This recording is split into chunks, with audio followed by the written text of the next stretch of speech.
How to set up a VPN on Windows.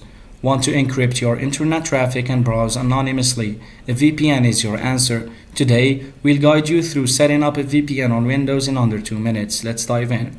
A VPN or virtual private network encrypts your internet traffic and routes it through a remote server.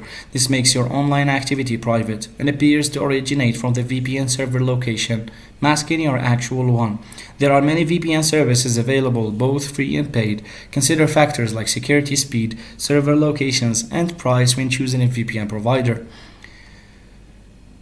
You can use a built-in VPN of Windows by opening Settings and search for VPN and select Add a VPN connection. Choose Windows built-in as a VPN provider and enter the server address or hostname provided by your VPN servers.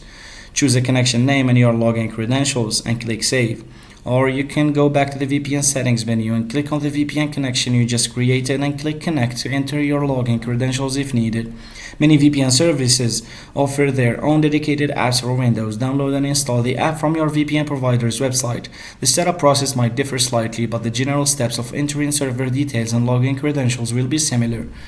Once connected, your internet traffic is encrypted and routed through the VPN server. Enjoy secure and private browsing. With a VPN set up, you can browse the internet with more privacy and security. Thanks for watching, and don't forget to like and subscribe for more cybersecurity tips.